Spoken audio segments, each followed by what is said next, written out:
Bismillah. We begin in the name of our Lord, and we praise Him, and we send the best benedictions and peace upon the sealed prophethood Muhammad sallallahu alaihi wasallam. Amma ba'd. Peace be upon all of you. Thank you for joining us again. In this broadcast, we're going to be talking about the topic of healing racism, and we put a question mark at the end of that. Really, what we're looking at is that we're looking at chapter 21 of Message to the White Man in America, and the chapter title is Assistance Begins at Home. Assistance Begins at Home. And this title of this chapter is kind of deceiving only because we will be talking about this topic that assistance begins at home, like helping the family and building ourselves. That's going to come as we progress. But this chapter is not really about that. And so to get an idea of what it's about, we're going to just read the last paragraph and then we'll open it up for discussion. But before I do that, I want to say Salamu alaikum, Adam. It's good that you. I'm glad you were able to join me. CJ, I don't know. Hopefully he'll be joining us late. I don't know what the situation is there. I mean, for all I know, it's just a bad internet connection. But so it'll be just us having a conversation, and that's fine with me. So I'll go ahead and begin by reading this paragraph, and then we'll go from there. Bismillah. So it reads, perhaps because of this, because of what? Let's see. Let's go back a little bit. It is imperative we come to understand that we, despite our diversities, share the history of the white man in America. Fairly and unfairly, the wrongs of the past are stuck to us, and so we are unified due to that label, whether it is acceptable or not. Perhaps because of this, it is important that we come to understand the term white, the history of the white man in America, and the deep psychological effects this has on our personal identities before we can be of assistance towards the healing of others who have their own real soul searching to do. We must begin with a healing of identity at home, coming to know ourselves and working towards an acceptance of who we are, how we got to where we are, and where we are heading. Due to our great diversity, the answers also will be diverse, and no one else will be able to answer them. These answers must be arrived at by your community, your household, and within yourself. And I think that this is a good place to begin. I think that this is a good place to begin. Salaam alaikum, CJ. Malaikum salam wa rahmatullah. I'm sorry, I had got locked out of my house. Oh, well, So, the surprising part for me of that is just that who locked the door? His door is never locked. yeah, I don't lock my doors on a usual basis. My sister locked it on her way to work today, Okay, and she has the only key to the house. no problem, no problem. So, But alhamdulillah. Ugh. I'm, we're just glad that she was able to join us. I honestly, as you seen from the text message, I just figured you came home from work and took a nap. oh, I wish. I But like naps. I was I had started by talking about, we I named this particular episode, if you will, the healing of racism, but with a question mark. And what we had just read is, and I'll just, the very last point is that we have to come to an understanding of who we are, and really figure that out before we start looking at other people. And the answers to where we're heading is going to be diverse because we're diverse, and nobody can answer it for us. Nobody can answer it for our families. Nobody can answer it for our communities. We all have to answer this: where are we going? فَأَيْنَ تَذْهَبُونَ? So where then are you going? This is a question that we have to answer for ourselves. And so I think that this is a good place to start the discussion. And before I shut up, I'm going to say, this issue of healing racism. The reason that I named it that is because a lot of this chapter talks about the fact that you know you have different categories of white people. Some people say, it's our job to fix racism. It's our job because it's a white problem. This is the mentality of some people. And so you have white people who believe that they can fix the problem. And it's my personal belief that this understanding that it's our job and we can do it is part of the problem, because it goes back to that great white hope thinking, that where, no, no, no, no, we got this, we can do it. Well, we can't do it by ourselves. And I think that a lot of people don't even understand what racism is. I think that a lot of people don't understand the problem of racism or the problems of racism. And along with that, I think that a lot of people fail to see that there's racism towards white folk as well. And so we can't do everything. We can't do everything, and nor should we be expected to. And so, having said that, I'll just open that up for discussion. All I can say is, I live my life and I teach my children, see the differences, learn the differences, appreciate them. You know what I mean? That's what makes everyone great. And when you come across somebody being ignorant, don't partake. If you see somebody doing, like I teach my son, one of your friends uses a racial slur, that's no longer your friend. We can't fix it, but we can shun it. You know what I mean? You can't force somebody to not be ignorant. Well, maybe you can. I don't No, think you because can then force somebody. You might be able to guide them a little bit, Right. And to me, the best way to guide is by example. Yep. I think that that's a good point. Both of those are good points. You can't force somebody, and sometimes the bigotry, right? I won't even say racism necessarily, but bigotry is so deeply rooted, and people don't know where it came from, and so it's just who they don't even realize. They might say something out of their mouth, and they don't even realize that it's racist, right? It's just what we've always said, right? And I'll give you an example, but I'm going to give you the PC example because I don't want anybody seeing one clip and thinking we're, being racist here.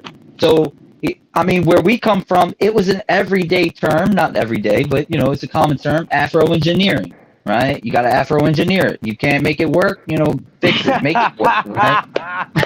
I just caught him.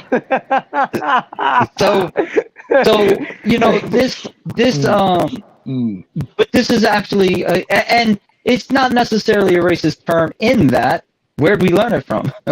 Yeah. But the fact of the matter is that, people will use a term and they don't think that there's anything wrong with it, and it is. And so sometimes there's a level of ignorance where you could say, or teach somebody, and a lot of it is about education. Hey, don't do that. That's wrong. And that's how we treat children. But sometimes that's how we have to treat adults as well because they don't know. But sometimes it's so deeply rooted that you can't educate it out of them, meaning that it's just something that they hold fast to. And I'll give you an example. I know somebody, he's an older man. He's probably close to 70 years old now.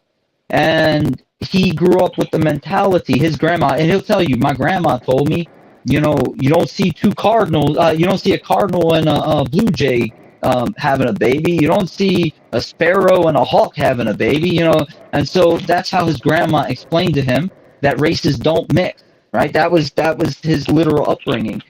And this guy, he was around Jamaicans, he had friends, he's a white guy, just to be clear. He had friends of all different types of races, Asians and everything. But he didn't believe, and it was something that to him, people just don't mix, right? And he didn't see that as racist because that's just how he was raised. And that, I think that's and that saying, you can't teach an old dog new tricks, I don't agree with that. But the point is that sometimes it's hard to get these old habits out of people, these old mentalities out of people. My parents felt like that until my sister and I brought home biracial children. Yeah. Sometimes that'll do it. That changed them real quick. The love of grandparents changed that ignorance real quick. Yeah. But again, they didn't think that it was racist. Right. That's just how they were brought up. And I think it was more that whole generation. Because I've heard it from people. I've heard it from older black people as well. Mm-hmm. Yeah. Well, no, Yeah. in fact, it's a new thing that's starting. Not necessarily that, but you'll find this amongst African Americans a lot now. Actually, that they only date black. They're against interracial dating, and it's part of their own personal movement as a people. And I don't like to overgeneralize because I'm talking about a core people, who have a certain Right. ideology, but that's their ideology, is to make their people stronger. Then they are against interracial relationships, and that's Yeah. fine. That's one thing. Yeah, they got the right to feel that way. Exactly. I was going to say that if that is why, then it's permissible, and we have to understand that. And this goes off on a sidetrack real quick. The Prophet ﷺ taught us to look for four things when we get married.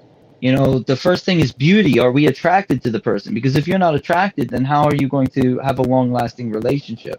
The second thing is lineage.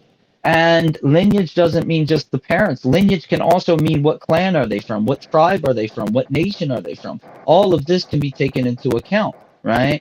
And so here, if a person like Nubians, right, from Egypt, Nubians are very they don't like to as a people, not, I mean, you might find anecdotes, but as a people, they are encouraged to marry Nubians to keep their Nubian bloodline or their Nubian tribe, if you will, pure, right? And I know Nubians. I'm friends with them. I have a student who's Nubian, and he actually has a Nubian wife because this is what they were raised. You marry within the tribe, right? And so that way you keep this tribe strong. The tribe doesn't disappear, right? So Right. that the lineage is the second thing, and then the third thing is wealth. Because if a poor person marries a wealthy person, they're going to feel self-conscious in the circles, and the same way in reverse. And so you marry somebody who is similar to you. That way, that there's some a Common compatibility. ground.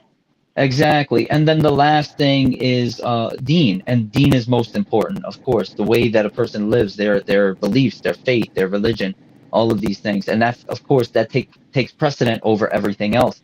But my point here is that looking at race, when you're looking for a potential spouse for yourself or for your family, it's permissible. It is permissible. But being racist about it and saying, no, they're never going to marry anybody who's from X background or something like that, because I don't like them, or because they're inferior, or because, something like that, then it becomes racist. But Right. it's something else if you have a reason. Like, for example, I mentioned African Americans today talking about marrying within the African American community to keep their people strong. No, this is a good reason. This is a good Yeah. reason. Adam? I mean, I have an African wife, and the only pushback I ever got was from black people. And that's like, that's here. I live in the rural South, and the only people who have verbalized the problem with it are actually black people. Yeah. Mashallah. What was the problem, if you don't mind my asking? That I was colonizing, kind of. Mashallah. Wow. But your wife is actually African, right? Oh yeah, she's from Senegal. Yeah. Yeah, no. So this is Alhamdulillah. But, That opens there's up a whole nother discussion. Alhamdulillah. there's like that idea, that like somehow it's like that continuation of like white supremacy, like I'm trying to breed the race away. No, Yeah. this is, and that's an important point. I'm glad that you brought that up because one of the things, this goes into what is mentioned in the chapter, in that white people in America are unified in our whiteness by the horrors of the past, right? Yeah. And so because of the atrocities that happened in this country, whether we look at what happened to the Native Americans, to the Africans, to other Europeans, all of these atrocities, whatever we want to point at as a historical horror, then we all get the blame for it. Right? And it doesn't matter. You could say, no, my people just came here, in the 50s or 60s. It doesn't matter, because now you're part of white America, and therefore you are part of the problem. And anything that you do is going to be judged according to the past, even if you and your family, meaning your entire bloodline, had nothing to do with it. Right. It's a problem, mashallah. This is it's a problem. And there's do you the question is there a solution? Not an easy one. Yeah, I don't know. It's a hard thing, we've touched on it a little bit before, but it's like, slavery and racism damaged both people, both sides, obviously one side way more, but yeah, that's hard because, yeah, I don't know how you heal from that because, to do those things, we had to have generational traumas, so it traumatizes people to be that brutal, so if your family did have anything to do with it, there's definitely still probably some generational trauma from, just, putting a whip to somebody, no matter who they are or what you believe, it's got to hurt your soul, man. So. I agree with that. And I agree that the traumas of the past are on both sides. Those that are oppressed and those that were the oppressors. Right. But I do want to go back a little farther in time, right? Yeah. And say there's a really interesting video on YouTube. I'm not technically savvy enough to bring up a video in a video, so I can't share it here. I wish that I could. But it's a historical video. A historian is teaching a lesson, and he's talking about how Africans would go into Europe and take slaves, and this is before America was discovered, such that even Americans, English, the Europeans, all the way up into England, they wouldn't live near the coast because they knew that the slave traders from Africa would go up the coastline in Europe, and any village they saw, they would raid it and take the slaves, and they would sell the Europeans in markets in Africa and elsewhere. And so there's a reality that, yes, in America, the African American slaves had it worse than the white slaves in America, right? Yeah. But prior to that, historically speaking, their slavery wasn't based upon color, and so even Europeans were taken as slaves in Africa. And so this issue of slavery, the issue of slavery is not one-sided, right? Even that issue is not one-sided, and I think that part of the problem is that when we constantly look back, it's the history, this ugly history, and we have to be, and this is another thing, and anybody who reads the book, they would know that nobody's trying to sugarcoat history. We're saying, look, this is ugly, and we have to acknowledge what happened, but we can't keep blaming. We can't keep going back and pointing back and pointing back and pointing back and saying, look, it's your fault. Look, this happened and it's your fault. Look, this happened and it's your fault. We can't use history as a weapon of manipulation, right? We can't use history as a weapon to manipulate the present or the future. Yeah. I'd agree with that. Yeah.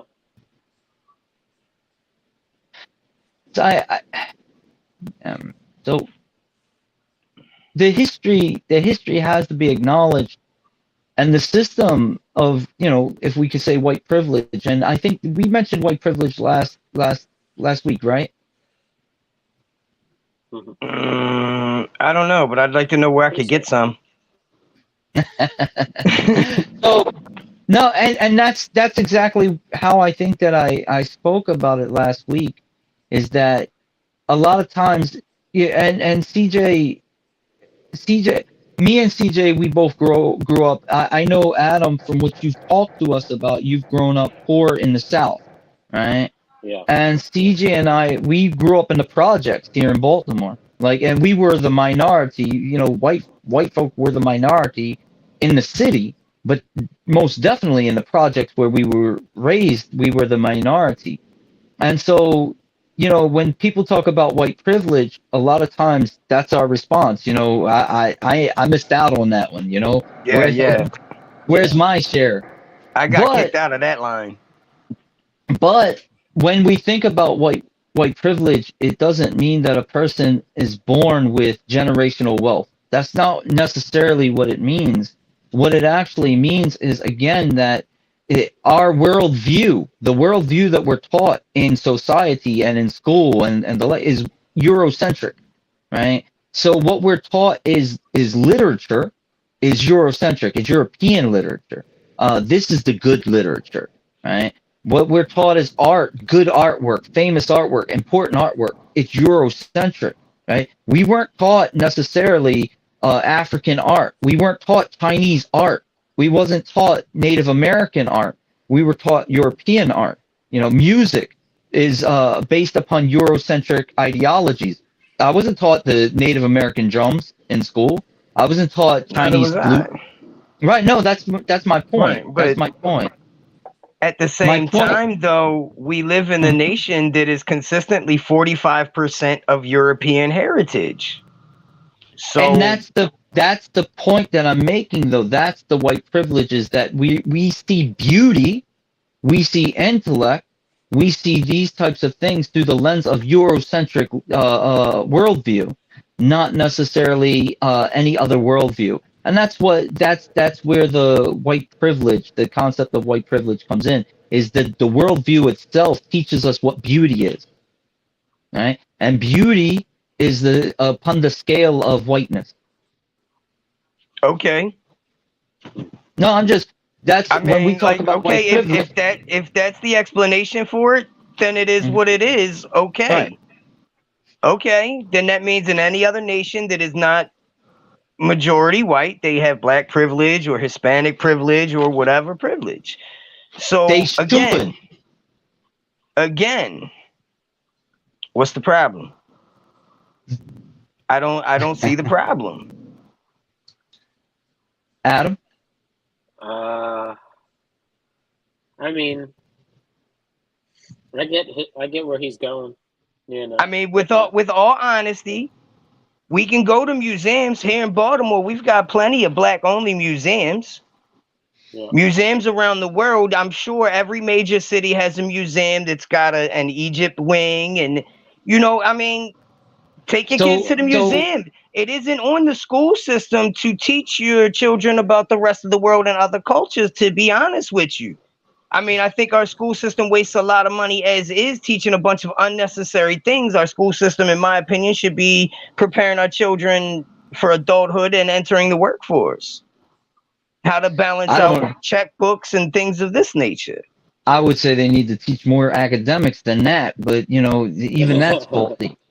But I mean, no, but this is the issue here is that in our school system, 240, 229, 255, where we went to school, those numbers are the numbers of the schools, just to be clear, Yeah. Adam. But I don't know. You went to 240 or 229, CJ? 240. All right, cool. You went to the good school. I'm joking. Anyway, so these schools, right? The thing is that they were 80% or more African American, right? Right? Yeah. And yet they are still being taught through white lenses. The issue is that 45% or more of America, we'll just say half of America, 65% of America is white. Just to throw a number out there. I don't know how accurate that is. Well, right? as of the last census, the last several census has us roughly at about 45%, give or take 2%. That's less than half. Yeah. It's still the majority. We're still the majority though. Right.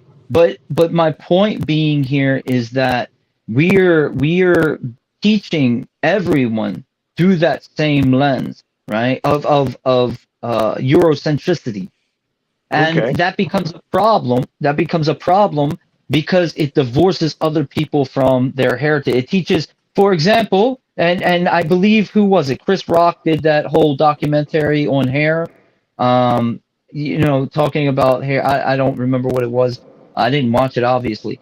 But the point being is that, how just being able to have a person's own hairstyle is empowering, right? And so I don't know. I'm not going to refer back to the documentary. I'm just going to say what we find is, even in Africa, you find people bleaching their skin. You find people trying to make themselves look more European, look more like the European standard of beauty because they were taught that's what beauty is, right? So you find people who instead of learning their own heritage of music, they try to repeat the European standard of music because that's what they were taught was real music or real beautiful music or whatever the case might be. So what I'm saying here is that this is what white privilege is that we're taught according to our perspective that we don't even see that it's a problem for other people, right? But if for them to come up and be taught that these people are beautiful and these people are ugly, a thin aquiline nose is beautiful, a flat wide nose is ugly, right? So it has a psychological effect on people. If you say so.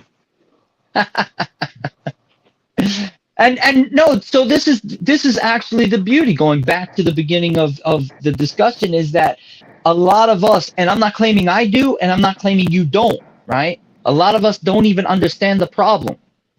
We don't understand the problem because it's not necessarily this issue of white privilege. To be frank, it's not our problem.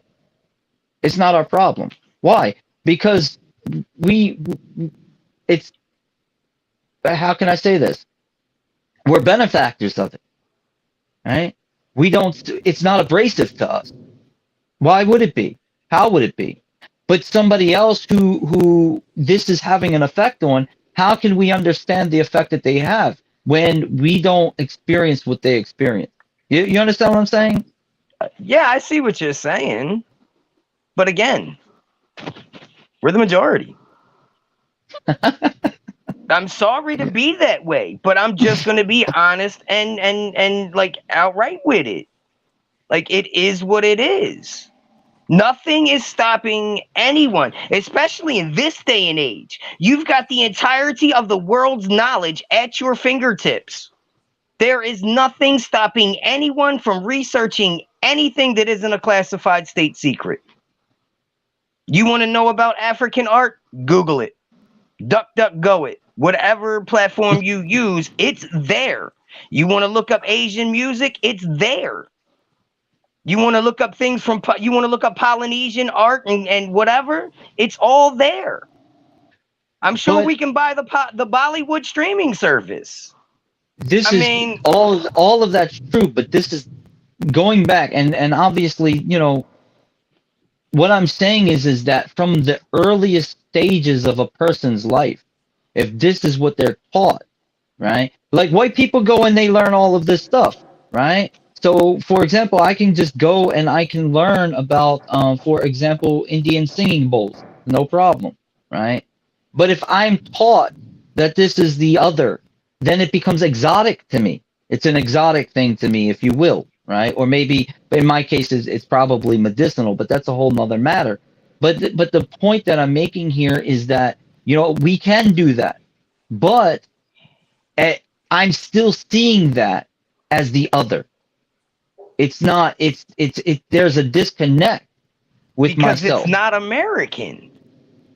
It's Okay, not part now of our American culture. correct. Now, what about, for example, the African American who was not taught their own culture in the school system? They're I taught they're taught white history, white American history, but they're not taught American history. I I'll I'll concede on Yeah, I that. know. History needs Okay, to stop being, you know what I mean? Like history is history to me. You it already know should how I be. feel about history. It should be, you know what I mean?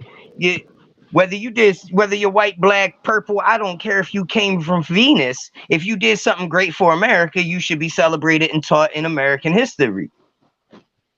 I don't like Black History Month because I feel like it relegates it to only 28 days of a month and you don't go to school for all 28 of those days. So I feel like it belittles the entirety of Black history, period.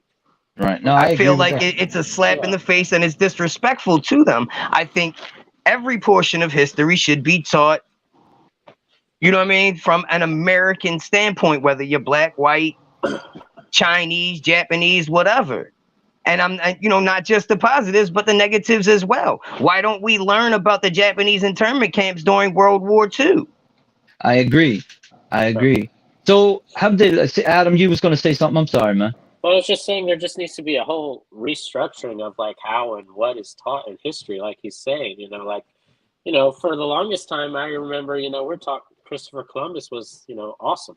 And then you get to, like high school and you're like, oh, you guys taught me to celebrate, so, and then you find out some of the things he did and you're like, well, that's cool, like what? Like what did he do? What do you mean? What do you mean? That's what I'm asking. The genocide that he perpetuated. What genocide did he perpetuate? Killing off natives. What natives? Of America. He never stepped foot in North America. Never once did Christopher Columbus step foot in North America. I'll stop you guys just America, for one moment. North America, and then I said South America. Right. So. I'll stop you guys and say that's my biggest problem with Columbus Day and the recognition of Columbus is that he had nothing America. to do. He was never here. He had nothing to do with North America, right? He went to the Caribbean. He went around the edge of South America, but he never established anything, and he certainly never came to North America. And so, teaching us that he discovered America. Yeah. Not even the fact that he discovered the Americas for Europeans, but that rather he discovered America. That you grow up and you realize that's a lot, right? It's a lot. Absolutely. And, by the time he had made it to the Caribbean, Americos Vespucci had already made it here and back, proclaiming what he had found. And there's plenty more before him. Eric the Red, and before that. Yeah. Well, you got Mansa Musa from West Africa came, and Mansa Musa and his ships came. Not it wasn't Mansa Musa. Excuse me. I believe it was his brother. But anyway, he came to America, and the history is some people say 300 ships, 150 of them with men, 150 of them with goods. But the point is, they came and they actually spread up into the Americas. They went tribe by tribe, basically introducing, trading, teaching crafts. Because when Christopher Columbus came, one of the first things that he noticed is that they had the metallurgy that was unique to West Africa, and so they were using a specific metallurgy that was it was found nowhere else in the world except in West Africa. And so he recognized. He also seen women covering in the West African style. He saw men's clothes in the West African style. He saw African people. He described them as African people in his journal. And so not just that, but actually there's a really good book. It's actually next to me, but that traces the language, the gold, and the trade of the Muslims up from the Caribbean through Central America, up into North America, over to Arizona and over to Florida, and then even up into the Carolinas, long before the Europeans ever came. So this is there's a reality that he didn't discover it. He discovered it for Spain, right? For Spain. And that was, for that matter, it was even just South America. Brother Yusuf Scott, he's actually, if I'm not mistaken, he's in Seattle, Washington. He's a good brother, alhamdulillah. And he had mentioned, he says, Salaam alaikum, wa alaikum salam. He agrees with CJ that if you're in a people's land, then you should expect them to teach their ways, right? And I completely agree with that. But the problem that I'm personally stating, first and foremost, anywhere you go in the world, because of colonialism, people are being taught Eurocentricity, right? So even if you go for example, if you go to India, you see these people placating the British, right? They are imitating the British. You find them, instead of their leaders wearing the shawal kameez, which is native to their land, or some, a formal wear, they wear suits and ties, right? Even dress has become Eurocentric. And due to colonialism. And again, I point back to Africa, and you find people trying to mimic the Europeans, even to the point that you find people bleaching their skin and things like that, because they've been indoctrinated. They've been taught through colonialism this Eurocentric worldview. And that is what ultimately, when we talk about white privilege, that's what we're talking about, this concept that white makes right. European is the best. Our art, our intellect, everything about us is the best. And if you're not up to par on us, with us, if you're not like us, if you don't look like us or find what we say is beautiful, beautiful, then you're backwards, or you're ignorant, or you're a savage, or brute. And so all of these terms come into play, not because somebody's not being taught their own, what is their own heritage in their own land, but rather because a worldview has been placed upon people. And that's really when I say white privilege, that's what I'm talking about. Is this Eurocentric education that's put upon people? I absolutely agree. In America, we should learn American history, right? We should learn about the founding fathers. We should, and not this bigoted woke. Everybody, they're all racist. They're all slave owners, which isn't true. But we should be learning about our history, right, in a general way. But that involves all people and all parts of history, and it doesn't just involve the Eurocentric worldview, and that's the case that I'm making. Yeah, but it's.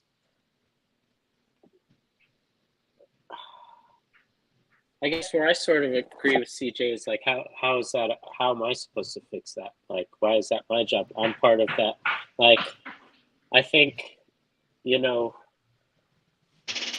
kind of, at the very least, both sides need to heal from whatever traumas we have and deal with that first, and then like well, how am I? I'm a white person, so how am I supposed to? If I become a teacher, what am I supposed to teach from my experience? So like, how am I expected to fix that? I guess.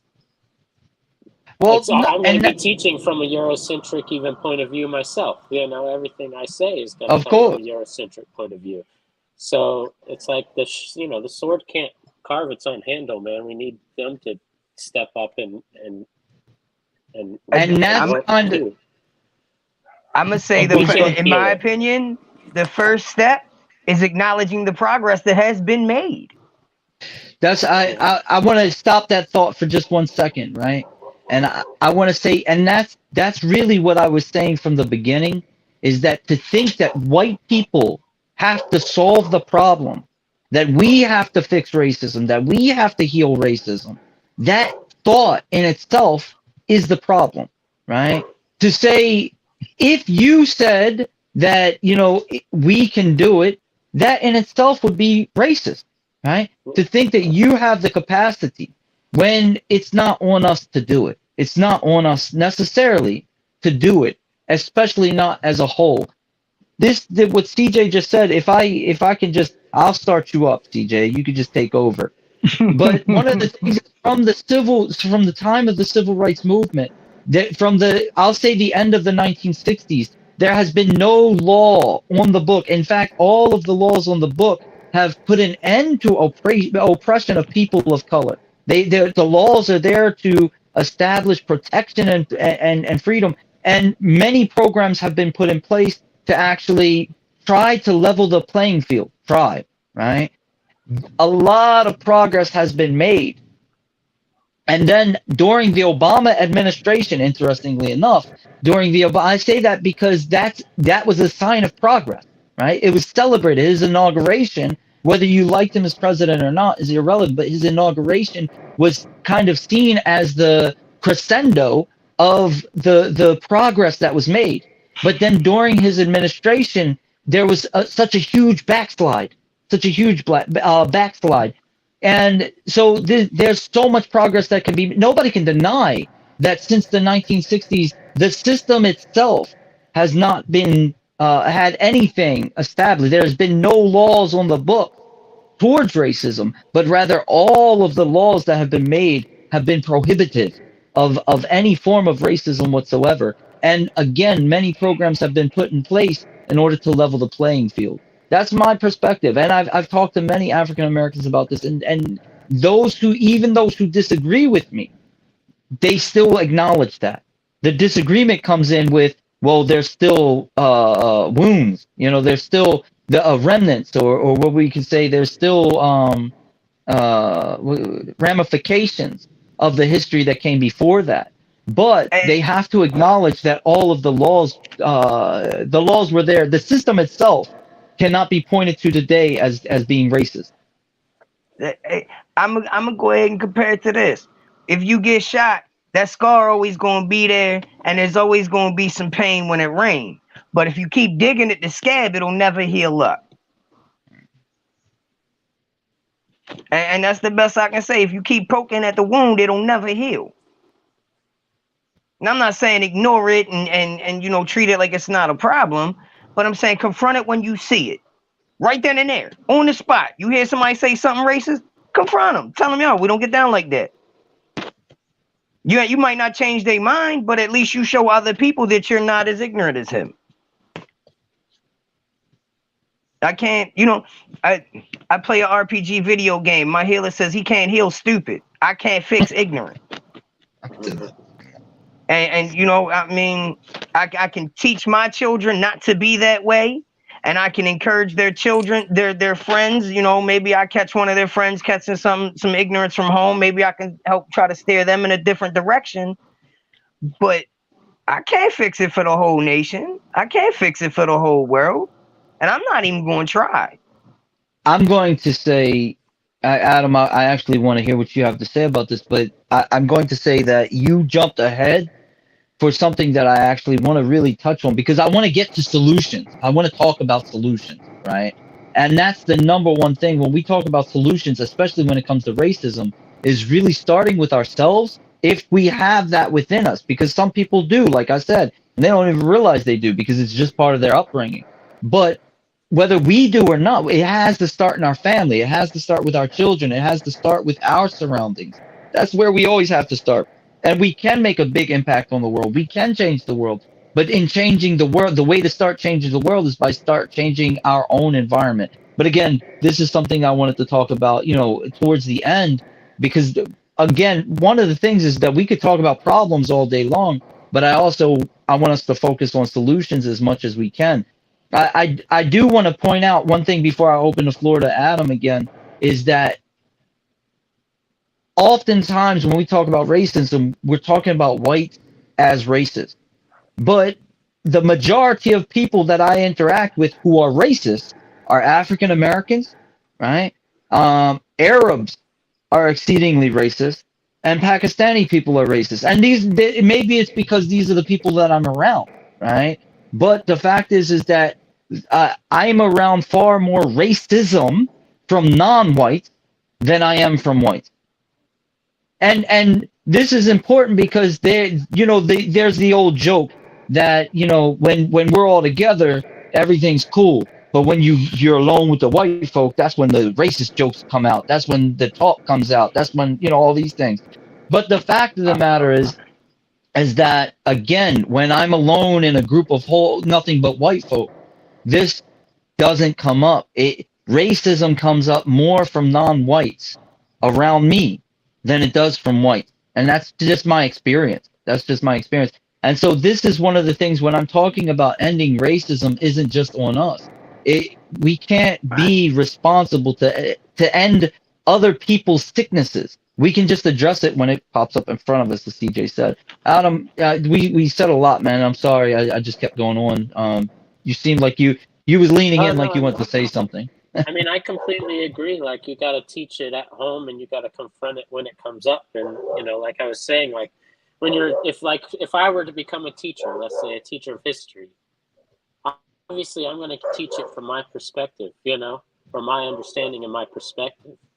So, I don't know how to change it except maybe have more African American teachers, or at least have them, they can teach from their worldview when you're in their class. Well, this is how that felt. This time period felt from our eyes. But I can't teach necessarily. I can't heal all those problems. I'm there. Everybody has to work on healing themselves, I guess. Like I can't make a black person feel better about it. But I can No. teach how to not perpetuate those feelings to my children. and also teach my children how to just, treat everyone equally as possible. Like, I mean, I don't even like that term because I don't think equality actually exists, but It doesn't. yeah, I'll give you an it's an anecdote. unnatural thing, No, it is actually. You said that, and that's another important point to find out, discuss, and I think it comes up in the book at some point. I don't really remember, but there's been studies where when people get around people that look like them, there's chemistry that happens in the brain where they're attracted. I don't mean, physically attracted. I mean, like they feel comfortable. The guard gets let down, right? And then when they're around people that look different to them, chemicals are released in the brain that makes them be more on guard. And it's not just white. This is universal. This is human nature. So even this idea of I don't see color, that's not a reality. It's not a reality in nature. It's not a reality biologically speaking. But the issue isn't I don't see color. The issue is I'm not going to be biased when I see color. I'm not going to be biased or bigoted when I see differences. One of the things that I was going to mention an anecdote because you had said hire more African American teachers, and an anecdote. I have a friend. I do want him on the show, but it's like pulling teeth sometimes. But he's a dear friend of mine, and he went to a majority African American school. But there was probably 40%, 35% whites in the school. And one day the teacher kept everybody after school. Everybody had to stay in his class, right? And then slowly, like 2 minutes went by, she let this kid go. Then 1 minute went by, she let that one go. And she slowly, right? And then after about 15 minutes, the only people left in the room was the African American students. Nobody noticed she let all the white kids go first, right? And then she talked. She didn't do it because they were. She didn't do it because she was favoring the white kids. She wanted all the African American kids to stay together. And then she gave them a talk about how nobody's going to be there for them. They have to be there for themselves. They have to, basically she was giving them a talk that they have to unify. They have to unify. And that's what she did as a teacher. And one could agree with it or disagree with it. And he could tell the story better. Obviously, maybe I'll get him on and he could tell us that story. But this is a reality that African American teachers are important in order to influence their students. One of the things I'll add this, I study and teach the works of Sheikh Uthman ibn Fadouye, rahimahullah, this great West African reviver of Islam. I love him and I love his work, alhamdulillah, and I teach his work. And I spread his works in my community. In my community where I am serving as the imam, the assistant imam generally, but now I'm active.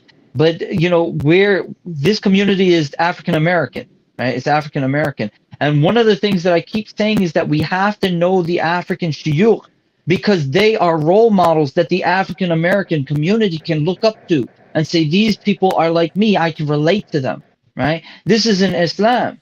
Our inner city communities need to know the great scholars of Africa. And there's an amazing amount of scholarship in Africa. But it's not commonly taught. Why? Right? Why? But that's a whole nother issue. But the point is that the same way in our school systems, when you have predominantly African American communities, you should have teachers that these students can look up to, that they can relate to, that they can appreciate more. And this is something that, it should be taken into consideration. And I think that that's a shortcoming of our education system. So because CJ, I'm sorry, I didn't want to. No, I was. I was just gonna talk. Solutions. Let's get down to solutions. And I mean, we've talked about the number one solution. Part of the problem, in my opinion, is that we're serfs in America. So everybody is actually an indentured servant to the state, whether we realize that or not. And the state is over $22 trillion in debt to the national international banking conglomerate known as the Federal Reserve, right? And what that means is every single taxpayer is a debtor to this international banking conglomerate, which means when people go to work, they actually have to pay the government for the ability to go to work. So most people, their 30% of your money that you get, you don't even get to see it. And 30% is taken out before you're even given your pay. And people, because of that, people are caught up in the hustle.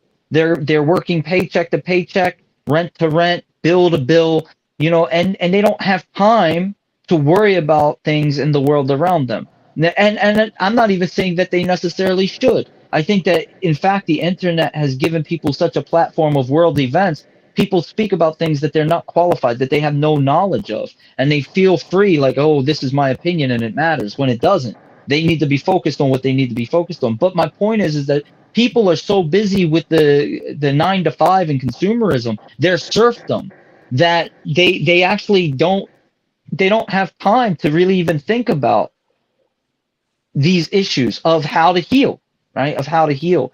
And I think that we covered a good portion. I honestly think that the main thing is teaching, teaching ourselves, learning ourselves, and teaching our children. But I want to hear solutions. If you guys have any proposals, anything that you think of.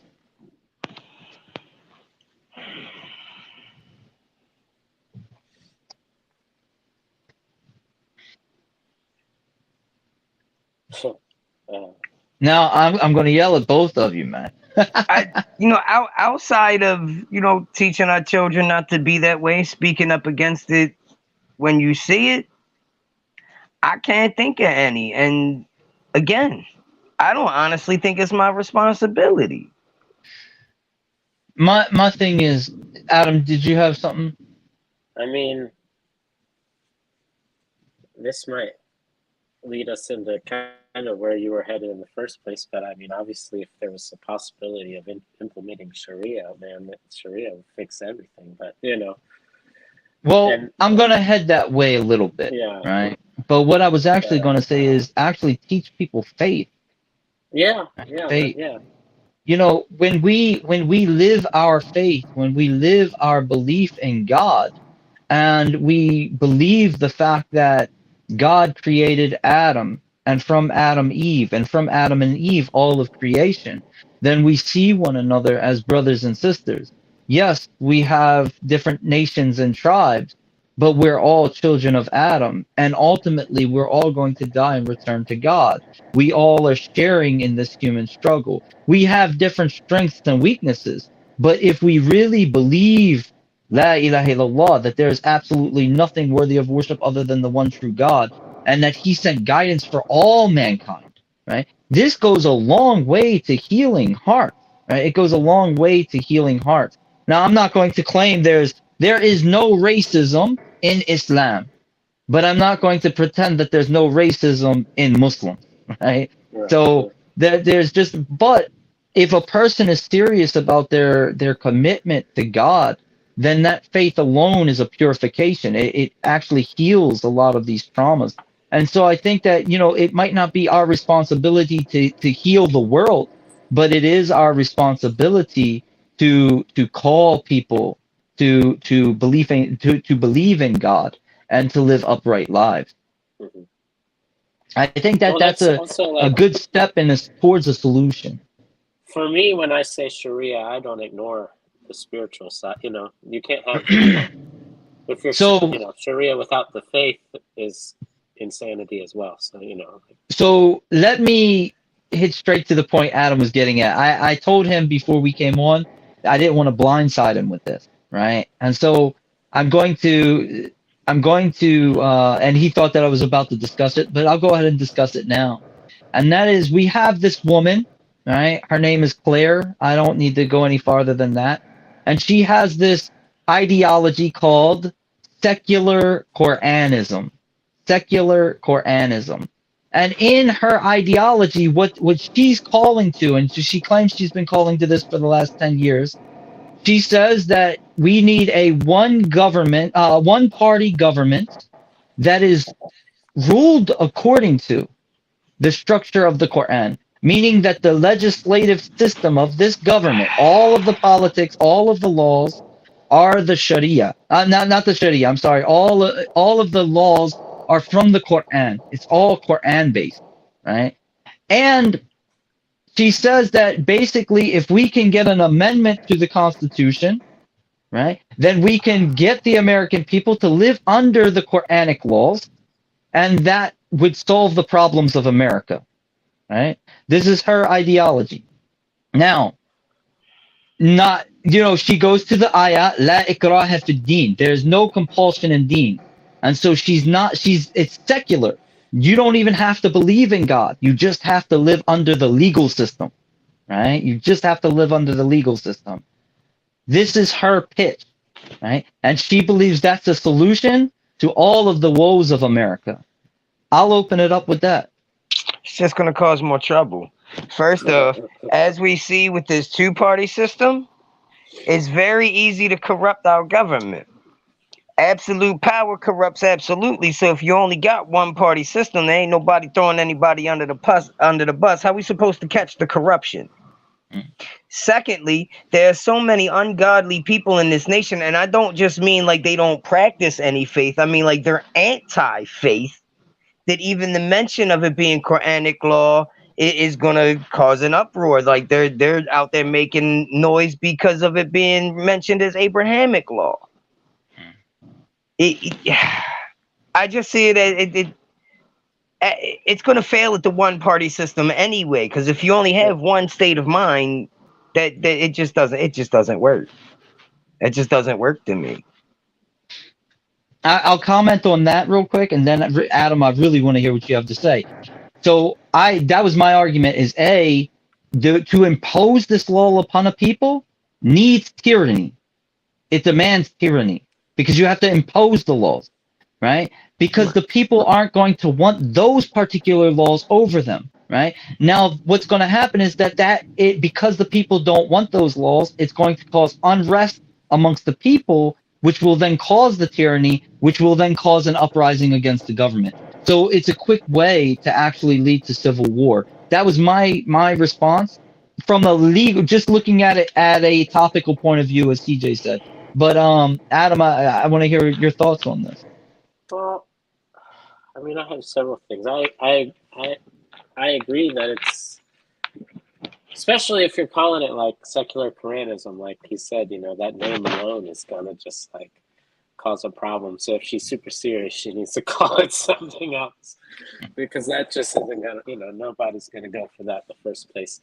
But for me, like you were kind of saying, like we got to teach faith, and it almost doesn't really matter what faith. We just got to teach people to believe in something again, because like the Sharia without like faith or anything other than even sometimes the Quran is, I mean, even just the Hadith helps us clarify, things that the Quran says. Like, yeah, you stole, we can chop your hand off, but the Prophet was not. There was more mercy to it than just like, aha, we caught a thief, chop his hand off. It was like there was, okay, the first time, go on, get out of here.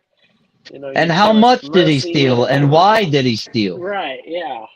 There's mercy to it. So there's like, to just completely adopt Sharia without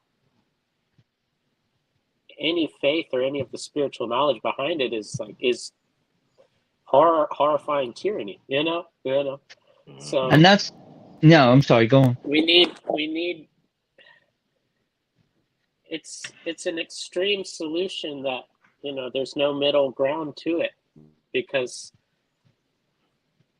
you can't follow the laws without the spirit of something, And I think that was one of the things, Jesus even talked about it. He said, Moses brought the law, I brought the spirit. And I think he ends up saying something like, there's one coming after me who will teach you how to make these things like whole, something like, that's what I had heard, he said. But, so you can't just, and when you look at it sometimes, like, yeah, there's a lot of things in Judaism that are really harsh.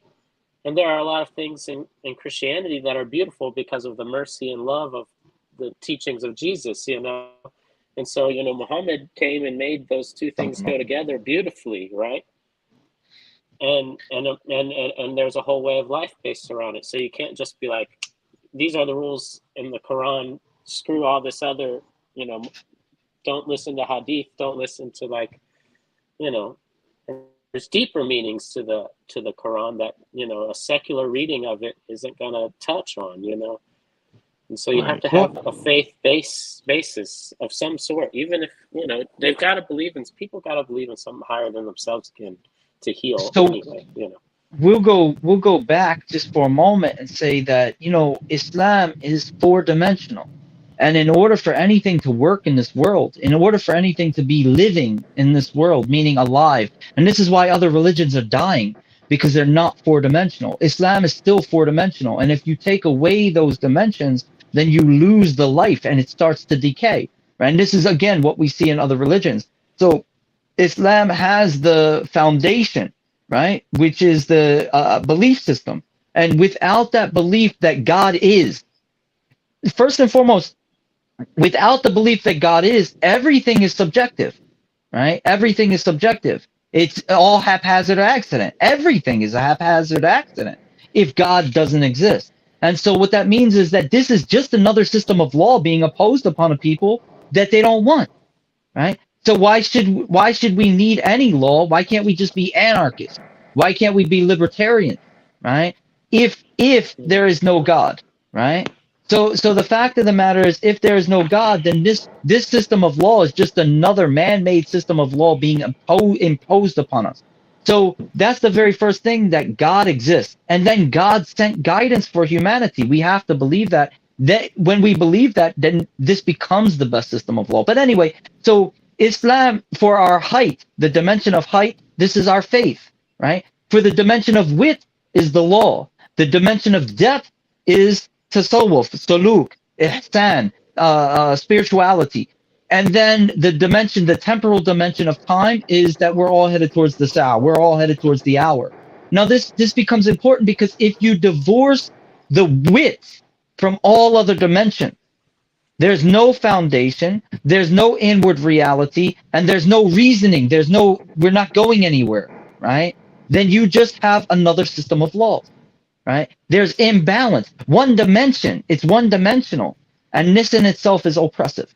Now the problem is that when people disagree with this particular woman, she says, CJ, you're a timid man that's afraid, right, to stand up to your Christian overlords, right? This is her argument. If you disagree with her and you say, no, you're just afraid to call people to the Sharia, right? That's her thing, is that if you disagree, it must be because you are afraid. You are weak. Right. You're afraid to call people to not Islam, not to God, but to the Sharia. Man, look, listen, my response would be to that. I walk around all day long in a Christian world proudly with my kufi on my head. Speak to me about it. I'm a nice guy most of the time. I've had many a conversation started with, hey man, do you know what that's for? Yes. You better be a Muslim. I am. Would you like to learn something real quick? I put my Islam on proud display. Proud display. Ain't no fear in my heart of nothing except for the Lord. And that's the only reason I do anything right. Adam, thoughts? I mean, I think it's crazy. Secular Sharia it's crazy. I like that she's like somewhat obviously interested in it and sees like obviously that Sharia is great. I just don't understand. I don't see how there's so much disconnect between, if the Sharia will work, well then why don't you, give some let me throw to its source. let me throw a monkey wrench into this, right? Yeah. She claims that she's agnostic. Okay. right? She says, if there is a God, then it must be the God of Abraham because he's the greatest God that she can imagine, right? So Okay. if there is a God, but then there's other things in the Quran that she herself rejects. So may Allah protect us from this mindset. And I'm shy to even share this, but I have to put this on point. She calls she calls Jesus alayhi salam the Messiah. She calls him a crucified blasphemer, right? He's a crucified blasphemer, and that's her belief. And she is actually against Isa alayhi salam. She speaks harshly about Isa alayhi salam, and so even the teachings that are in the Quran, the guidance that is in the Quran, she rejects that. But she wants to impose its rules upon a people who aren't Muslim. Right? It becomes a little bit deeper than just wanting. This is not a Muslima. Right? I should have said Right. that up front. This Right. is an agnostic who doesn't even accept the Quranic teachings about Jesus, alayhi salam, right? And she wants to impose the rules. She wants people to accept the laws of Islam as the laws of the land. So she's a confused woman that's presenting an oxymoron. Yes. Yeah. And that, Good that luck. that like that's what I'm Good saying. luck. Like, May when God I bless and say, guide her in some kind of good Ameen. way. Ameen. yeah, Ameen. when I Ameen. say the Sharia is the answer, I mean all of it. Nah. Like All obviously of it. Islam is like, Yeah. Everything. is the Islam as a answer. whole. Naam. And that's Yeah. the other thing is that understand, and this is when she's talking about the Quranic law, it's just criminal law for that matter. So for example, we have to pray 5 times a day. We have to fast for Ramadan. We have to make wudu, right? We can't eat certain foods. Pork is an example. Carrion is an example. She's no, because non-Muslims have a different set of rules. It's okay, right? So And even no, I was just gonna say that right there is gonna cause issue with the food that we eat. There are plenty of pig farmers in Central America, in the central states, that are gonna, if we institute Sharia tomorrow, they lose their farms, they lose their livelihoods.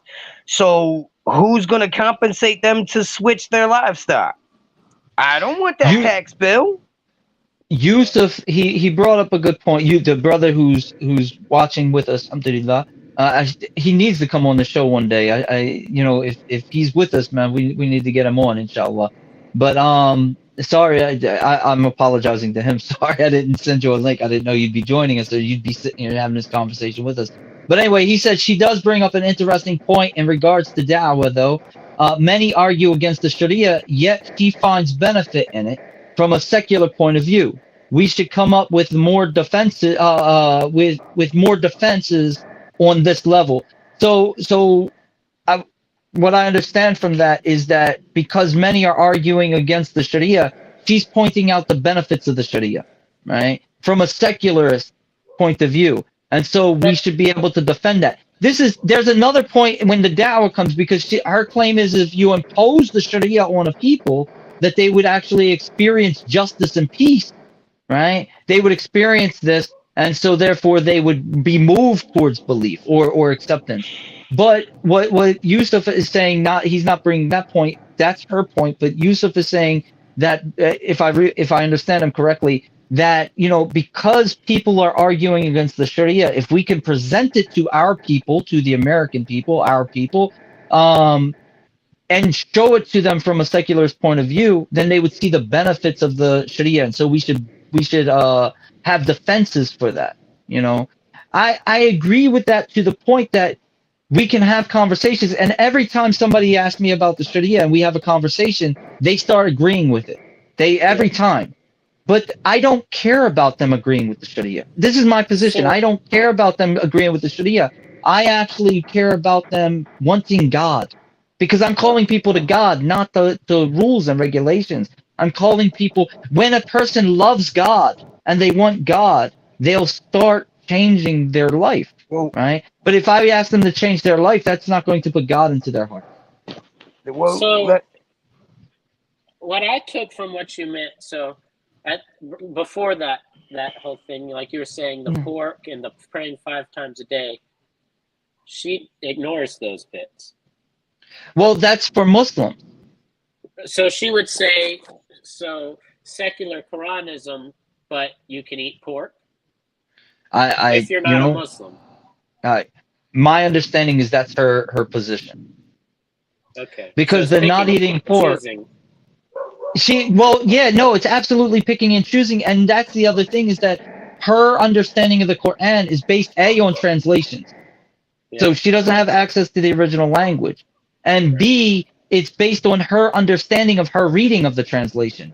So, for example, she was bringing, there's in the science of tafsir, in the science of Quranic exegesis, there's a particular field, a chapter, if you will, in this study called nasikh and mansukh, right? The abrogation, that which is abrogated and that which abrogates it, right? And so you have to know what ayah came first and which ones came later and how it's abrogated and what's abrogated and what's not abrogated, right? And so, for example, she says for fornication, there shouldn't be lashes. They should just be put under house arrest.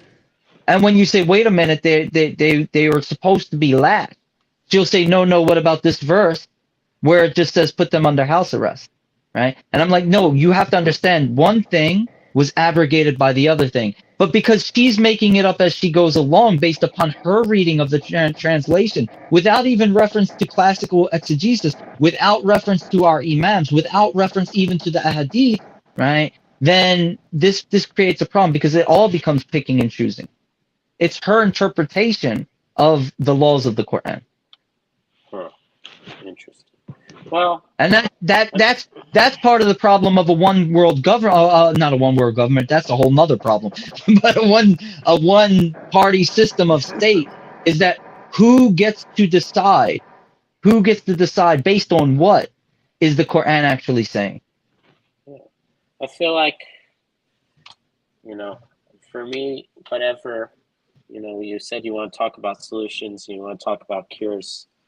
I mean, it'll sound kind of cheesy and like maybe a cop-out answer, but to me, the only cure is like go out, be a good Muslim, don't act, with ignorance. When you see ignorance, call it out, and lead by example, and then people will become Muslim, and Sharia can be implemented properly, But the cure to racism, to all of really the woes in this society, is for us who are Muslim to go out to our own people and show them what that is by the example of our character.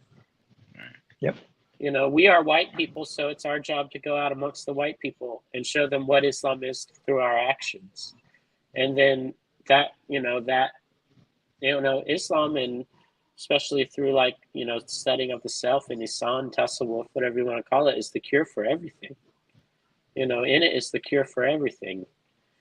And so, to me, that's going to be the ultimate answer to pretty much any problem in society, is just go out as good Muslims and be good Muslims. Don't preach at people, be good Muslims.